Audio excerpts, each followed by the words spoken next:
So, what's the big deal though if someone's out there messing around with temperatures and things like that? Again, we've already talked about that some.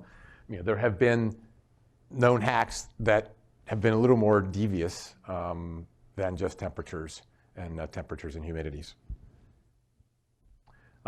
Billy Rios, back in 2013, he's and I didn't know this until I started researching for this, white hat hackers or ethical hackers are out there. And luckily, from what I could tell, the majority of hacks that have occurred to building automation systems were done through ethical white hacker events.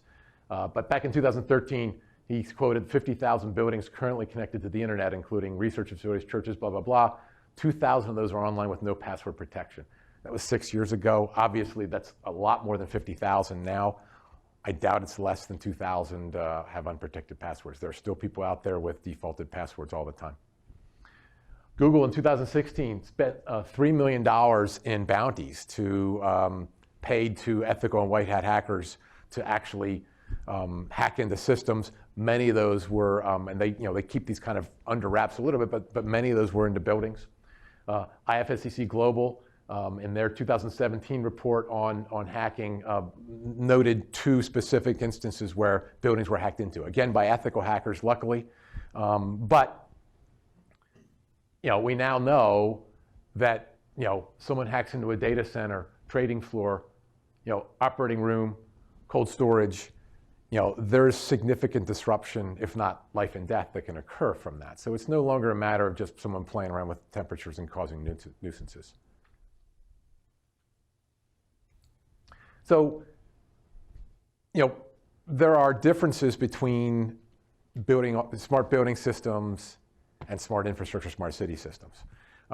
The processing speed and the communication speed generally for industrial controllers is faster and more robust. The controllers themselves in the industrial world tend to be a little more robust to deal with temperatures and vibrations and things like that. One of the biggest areas that we found, and we'll talk a little more about this later in the presentation, is commissioning standards. In the smart building world, there are no commissioning standards. You cannot walk into a building that has technology in it for controlling the HVAC and lighting and assume it's been properly commissioned. Our industry, unfortunately, is known for commissioning during the warranty period. You get it the best you can. You use the 12-month period to figure out if things aren't working properly. And that's really just not a real great way of doing things, especially if there's mission-critical systems going on. So Jared and Rusty will step in here with some real-world examples. The first bullet point, and so we want to talk about data security. So we have basically one aspect, we're going to take data security, and then we're going to spend the majority of the time talking about actual accuracy. How do you make sure the data you're getting is the right data? We've talked about the human aspect already quite a bit. I read an article over the weekend that actually referred to, instead of what you call wetware, the human firewall. That is the most critical link. We've got a link on here to a Cisco YouTube video called The Anatomy of a Hack. Has anyone seen it? Andrew has, of course, yes. It's worth a look. It emphasizes how really creative and talented these hackers are and how they can find information and really go after your employees to trick them into opening attachments and other things and that release malware. Yeah, so just a few examples on this topic. We had heard earlier about, he had FoxS and HTTPS up there on the slide. Start with built-in securities, obviously always by default. One great thing about the N4 product that we've been using, it does force you to do that. One note that I'll make now before I forget it, in the case of that product, you're forced to change the password, right?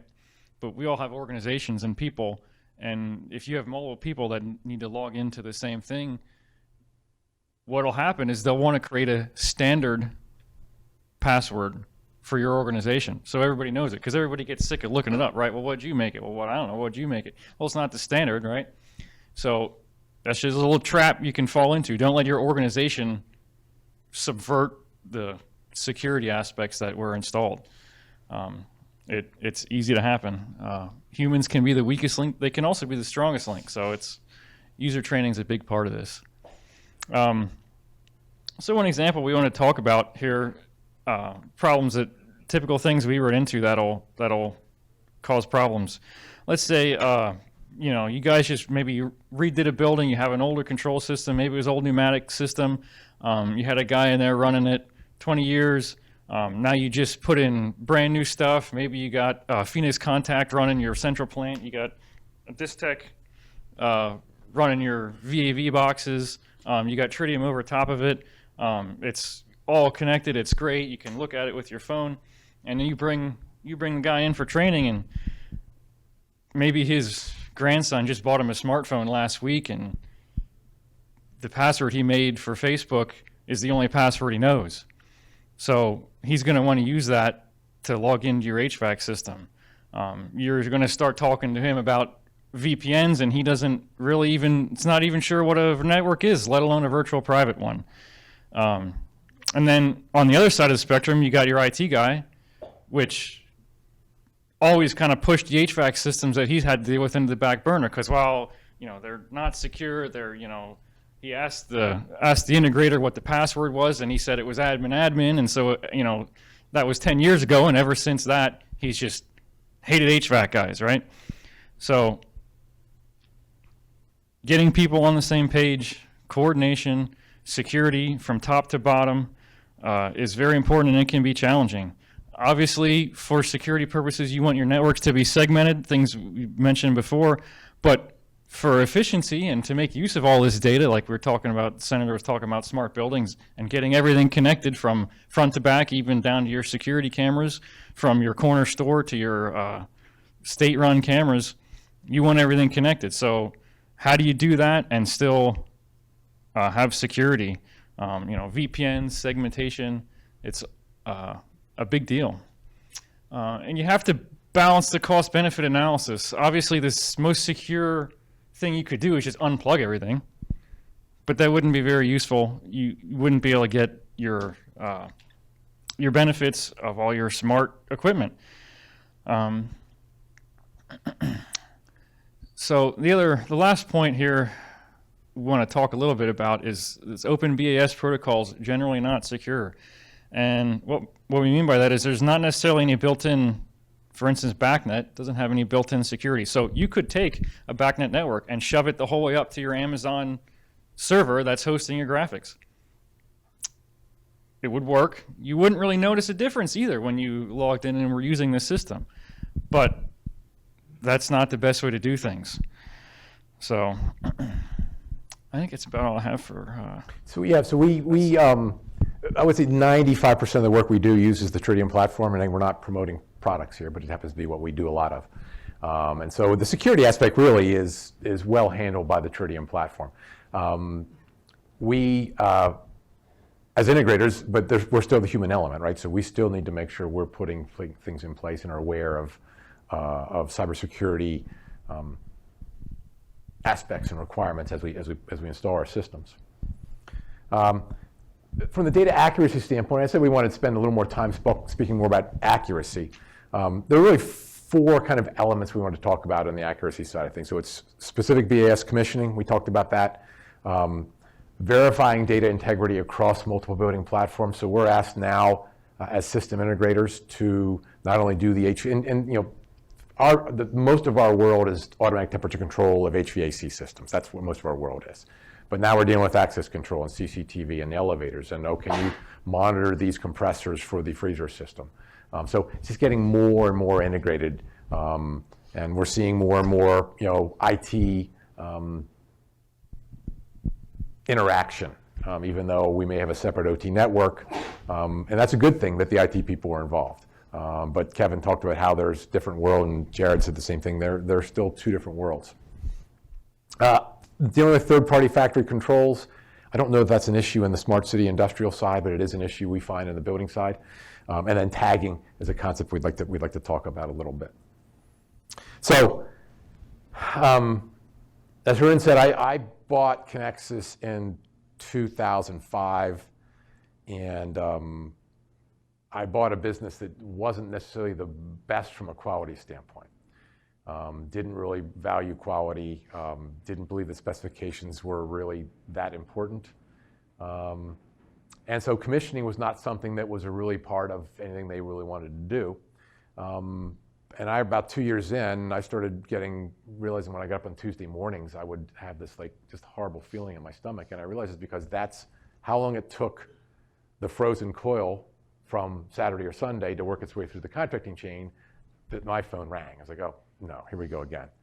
But I noticed on Corps of Engineers jobs, who's done Corps of Engineers work here or is familiar with they're very rigorous. But I noticed in the Corps of Engineers jobs that we didn't have those callbacks. And so you didn't have the issue with the loss of goodwill and the expense of sending a tech out to deal with something. So I took it upon myself to take one of our earlier Corps of Engineers projects and go learn this commissioning process. And in the process of learning that, I decided we're going to do that on every one of our projects. So we implement on every one of our projects two of the three commissioning procedures that the Corps requires. And we have very few callbacks and warranty issues. So, but not all BAS contractors do that. Again, our industry is known for, not if it's known for it, but there are a lot of our competitors out there that don't think it's necessary, and they're okay with having it 75% complete. All right, if an actuator is wired backwards or a sensor isn't connected to the right point, we'll catch it during warranty, but that's just not the right way to do buildings, because it starts introducing a lot of questions about the integrity of the data right from the get-go. And when customers start questioning what they're seeing on the graphics, it's not usually a good thing. You start dealing with buildings that aren't working right, and then they don't trust the information they got. Not good. So there are three elements to Corps of Engineers commissioning. There's field testing, which is the actually going through and verifying that each point is connected. And again, these are not accepted. I understand in the industrial world there are commissioning standards. That doesn't exist in the building world. So we like it when there's a third-party commissioning agent involved with the job. We will actually tell the agent, we're fine, we're going to pre-commission it anyway, because we don't want you to find anything. So point-to-point testing is the field testing part. Is every point, is it connected to the right spot? Performance verification testing is in where you actually take the program in the controller, or during heating season and cooling season, you demonstrate that the controller is doing what it's supposed to be doing. Is it doing what the engineer said in the sequence of operations is supposed to happen? The last piece that we don't usually do unless it's required officially is called endurance testing. And that usually in the core world is about a 2-week process where you actually have to verify by evidence from graphics, by trends, that the system did what it was supposed to do. If there's any anomaly outside of the required performance, you have to start back over again. And depending how critical the system is, that might be 4 weeks, 6 weeks, might be 2 months. So that can take a long time if the system hasn't been properly commissioned up to that point. We don't do that officially, usually, unless the Corps requires it. We do it sort of on our own during our warranty process as we monitor systems, but that's not something we do regularly. And then reviewing the graphics templates, making sure that the graphics are saying what you want. And we're going to talk a little bit more about that a little bit later too. But Jared, do you have anything to add on that? Or? Yeah, it's just a good practice, no matter what system you have, whether you're a smart building or smart infrastructure, smart grid, to know what you're getting. You might say, yeah, I'm going to have a dashboard, but what is a dashboard exactly? Because everybody in this room is going to have a different idea what they want to see on a dashboard. So it saves yourself a lot of headaches if you're thinking about doing these type of systems. You develop a standard, or at the very least, meet with your contractors ahead of time. So we talked about graphics a little bit. Jared, I can drive if you want to walk through some of these. Yeah, so to that point, the first question here is how much is just right or not enough or too much? So I guess we'll hit the first one here is obviously there's a lot of stuff going on there. Now, is it all useful? Well, yeah. Is it too much if you just need to see what your unit's doing? Yeah. So next one. And these are actually, so we had customers that wanted this, and then we have customers that want this, and part of it's figuring out what the customer really wants to see, right? Because it's like the three bears, too much, too warm, too cold, just right. So here's an example of something that looks a lot cleaner, and you can see, left to right, you can kind of see the airflow and the workflow coming through this piece of equipment, and you can get a good idea, just a snapshot of what it's doing. But at the same time, you do have access to every single data point on the right side there that you could possibly need. So there are ways to do things, once again, that will give you all the information, but do so in a clean and concise fashion that's usable. And we have a few other examples here. So there's, better examples of air handlers and some floor plans and things. And through various different systems. One thing we see in our industry is, well, I don't like Tritium because I don't like their graphics, or I don't like this and that, or ALC or Delta, or because I don't like their graphics. Well, at least nowadays, and I've been doing this for 10 years, at least nowadays, you can pretty much make these front ends look as bad or as good as you want with pretty much any system. So this goes back to the point of meeting with your contractors ahead of time, developing some standards, being sure that you see the look that you want to see. All right, so next point here, commissioning at all levels. This is kind of synergistic with the defense in-depth type of model. I really like that model because it's kind of an all-encompassing. If you actually just Google the pictures of that, there's all kinds of flow charts and things that you can look at. But the way we like to commission is through that type of model. So sensor to server. For instance, in this room, you got sensors right on the wall. That's going to connect to a controller up in their ceiling. Then that's going to connect to maybe a server somewhere else in the building, or a local Jace, for example, like was mentioned earlier. And then that maybe is going up to a cloud. And from there, you're connecting multiple campuses in your system. So simply because you paid a contractor to come in and he's going to check your building doesn't mean that when it gets out of your building, that piece of data that he checked from here to there is going to be the same or correct from there to your server. So with the defense in-depth type of mentality going into these projects, you can help eliminate that. And at the end of the project, it needs to be commissioned all the way from here and checked via the graphics to make sure that you know exactly what your data is, to maintain the integrity, to maintain the accuracy. We just had an example recently, and this gets to the routine maintenance and things like that, of set point that got changed from 55 to 5. Well, that caused some mechanical problems. And, also it brings up the user training and people checking things. Not only do you need people checking things, you need to make sure that they're trained and they know what to look for and they know what things should be. Make sure they're not doing things like overriding things that should be set. Teach them how to diagnose equipment. Thankfully, it didn't cause massive problems, except it caused a lack of confidence in the system. So it might not have been anything necessarily wrong, but the data integrity was compromised because maybe it was human error, maybe it was lack of review, but it was compromised. And I'll jump in, Jared. How many are familiar with master system integrators, or in our world, Division 25 specifications? So that's still in the smart building world.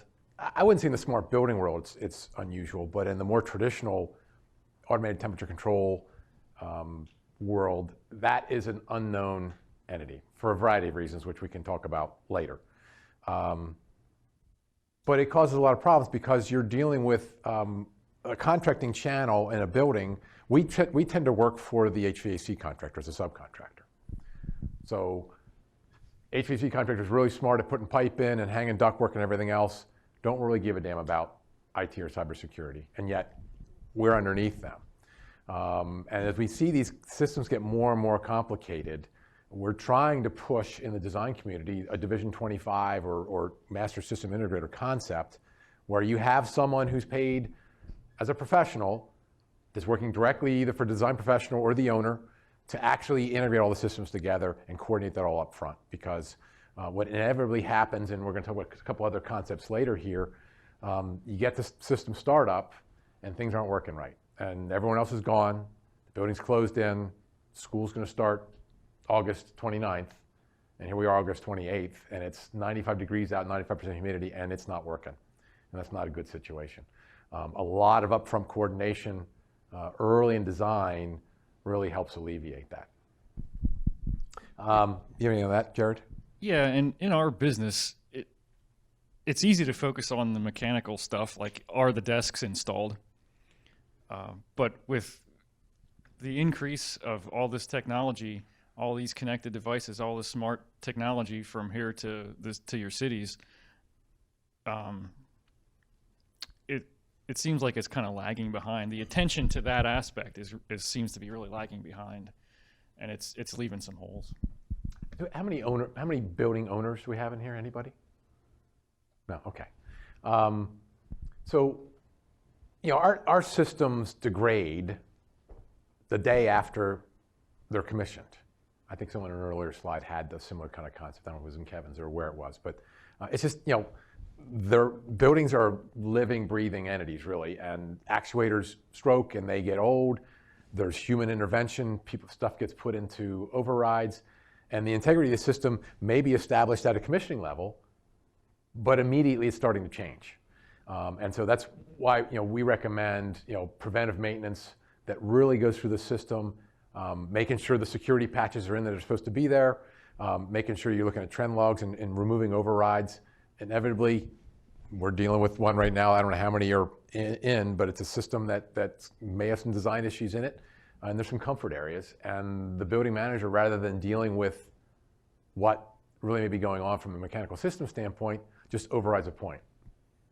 Well, that happens, yesterday and tomorrow, and 3 weeks later, we've got 150 overridden points, and now we got to go back and try and clean it all up and find out really what's going on. So, preventive maintenance,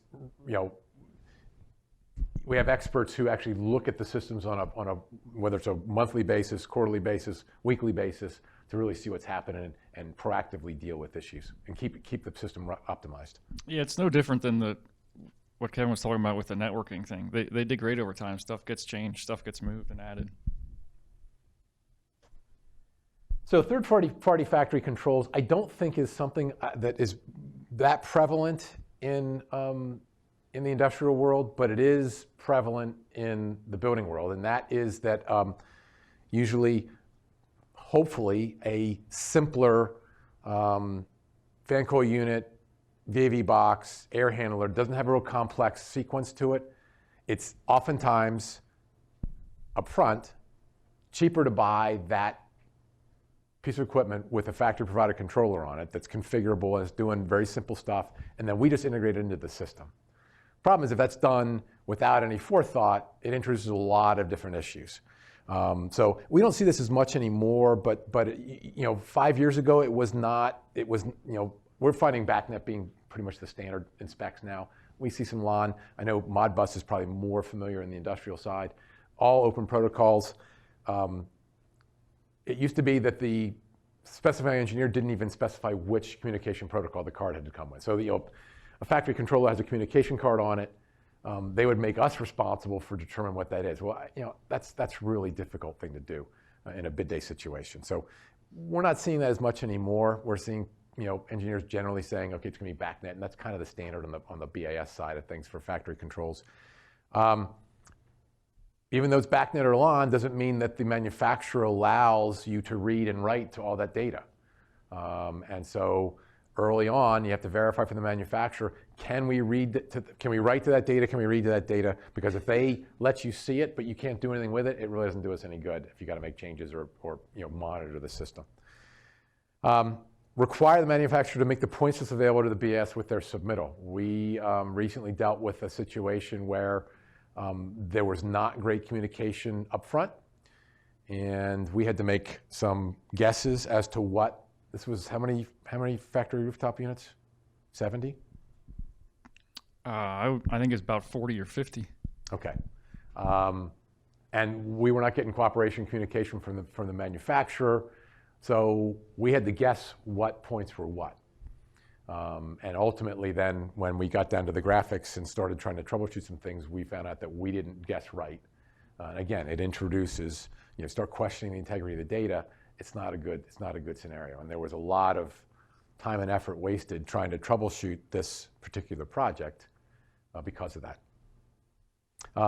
The last one, verify the controller can execute the specified sequence before final payment for the equipment. That may seem odd, but again, we have real world examples. So, the engineer writes a sequence of operations.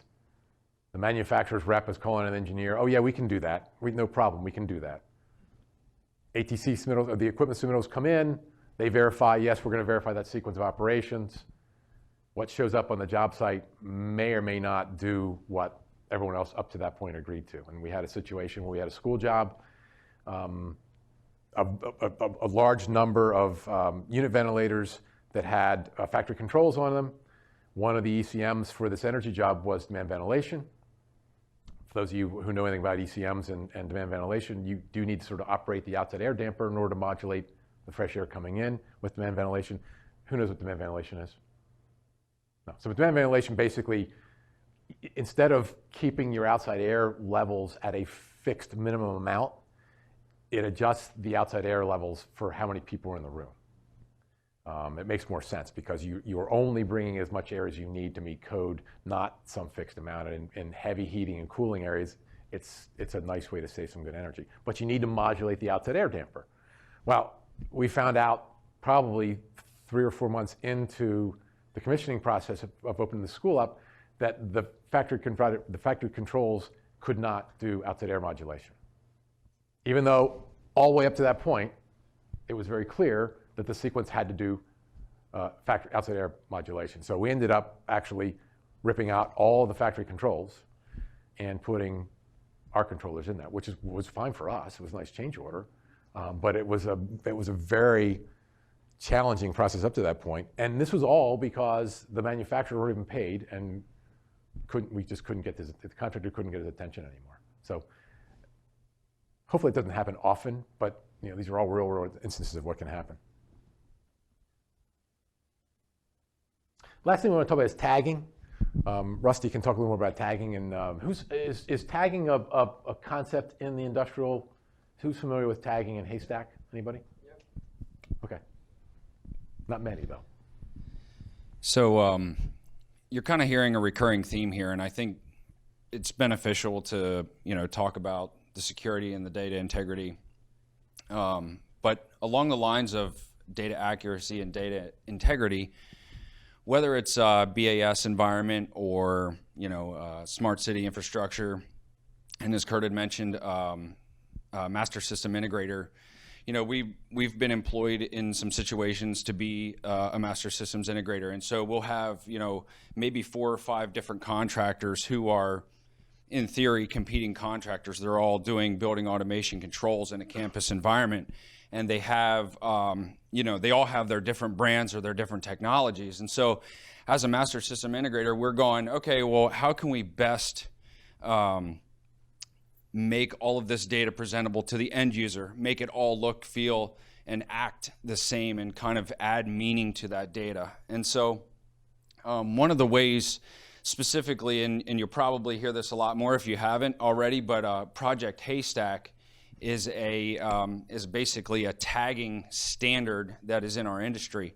And so with this, the problem that we have is there's no standard, or there's no clear definition of how each of these systems have to communicate, or how their points are named, or how that data needs to be represented. So ultimately you have simple things, and I put it down here, zone temp versus space temp versus room temp. I think everybody pretty much knows that that's all the same point. But if you have different controllers of different manufacturers and they're configured in a certain way, they might not understand that that's all the same data, right?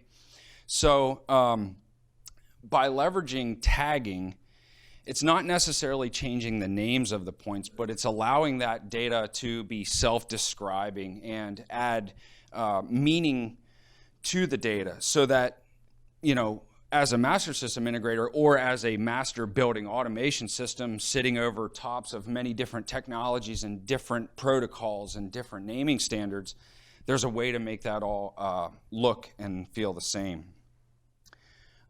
So in the building automation space, things like Project Haystack, if we had, just as an example, if we had a central plant, something that may be, one contractor might call it a supply water temperature or a return water temperature, that starts to get context sensitive and say, well, are we at the cooling tower? Are we at the chiller? Are we, where are we at? So by adding tags, we start to add meaning, not only just as an overarching theme, but also to individual pieces of equipment. So, I've even seen integrators that they have it sensor 01. I don't know if anybody in the room can tell me what sensor 01 is, but I certainly don't know. So things like that, in that case, it might be a zone temperature sensor. And that's where, the tags zone, air, temp, and sensor start to allow these machines, these electronics to understand, okay, that belongs to a zone. That's an air sensor. It's a temperature. And so it starts to add meaning to all of that. And so taking it a step further, what many of today's building automation systems are starting to encompass is they're not only just leveraging the tags to, maybe add meaning to the data, because everybody's going, okay, well, that's cool, it tags it, whatever, but I can also pay somebody to sit there and figure out what all that means. But what's happening is you're seeing a shift in the trades where now we're starting to enable additional functions based on those tags. So you can search databases, you can create auto-generated navigation trees, you can do analytics. So I would encourage you, if you have time, Tritium actually put out an amazing video about tagging enables analytics, and it gives you a really good foundation of how that tagging your database during the installation process, you can enable your building to be ready for analytics in the future. So maybe today you're not ready to take on that investment, but what it does is it allows a certain level of future proofing so that whatever technologies you decide to employ in the future can leverage those tags, and it's a lot less long-term process. Right, Rusty, I think when I'm looking at how these buildings get integrated into enterprise level smart grids and everything else, this is another challenge because these standards are new, but you can't bring a building into your smart grid and pick up the 10 or 15 or 20 data points you need there, unless you know that you're getting the data you're supposed to be getting. And these tagging standards help do that. And are we tagging everything now? Yeah, generally speaking, yeah. We're not doing a lot of analytics yet, and we're not doing anything that even uses tagging yet, but we're trying to future-proof all our buildings so that anyone who needs the data from our buildings has a more standard way of knowing it's the right data that they need. Yeah, for sure. You want to skip over to the next slide? Oh, yeah. So I had just put up here an example. So this came from the Project Haystack website. And sort of to talk about meaning, so if anyone's familiar or not familiar with an air handling unit, this is an example of a pretty basic diagram of an air handler. And so, from here, you basically have a standard. So in this case, they're talking about the discharge tag and how it's, combined with multitude of different tags. So that one tag can actually be combined with other tags to add more meaning. And so up here in the air handler logical flow, it starts to define what is the outside air, what is the exhaust air, what is the discharge air. And just as I was talking about the water, supply and return can sometimes be interchanged at will, and that creates confusion. And so sometimes you might have a contractor that says, hey, I have return temperature reading this, and you're going, well, that doesn't make sense. That's the opposite of what I was expecting. Well, it's because it wasn't properly identified. Cool. Good. Thanks, Rusty. You got the idea. So I think the summary of really our presentation is really about, and Kevin introduced it very well. There are challenges if you're dealing with, and remember we only deal with smart buildings, and there are challenges in smart buildings that will make it complicated to bring smart buildings up to the smart city and smart infrastructure level. Doesn't mean we're not going to get around it, but I would say there are fewer standards down there than that I'm familiar with, at least at the industrial and the city infrastructure level. So, security standpoint starts with the human firewall. Hopefully, the other presenters are going to talk about that. The human element is the biggest element here. Whether it's us as integrators making sure we're cyber aware when we're installing systems, or the people who are actually operating the systems, huge aspect. Manage your OT and your as if it's your IT network. An OT network nowadays is an IP network or it's fiber optics. It is the same as your IT network. It's just that it's maybe being managed by different people. But the same security standards need to apply to both. Keep your system up to date. And the BACnet LAN Modbus are not secure protocols, so don't assume just because you've got those on there that's the secure element. Hackers can get in at a variety of different levels. From the accuracy standpoint, we talked about commissioning. Talked about the master system integrator concept. Remember, what the level of cyber qualifications are of your integrator. They may be a subcontractor, most likely a subcontractor to a mechanical contractor. That's not an IT professional necessarily. Get in control of third-party factory controls if you are using, and they are more cost effective, but if it's not handled properly up front, they cost you a lot of money in the back end. And leveraging tagging standards is the last point. So hopefully that was helpful for you from our perspective as kind of boots on the ground integrators. Maybe a nice match with Kevin's on the manufacturer side. I'm really looking forward to the discussion at 3. I hope it's a discussion. 3 or 3:30. When are we having? I want to learn as much from you guys about what you're seeing and what questions you have. So I'm looking forward to that. So thank you. Thank you, Rusty.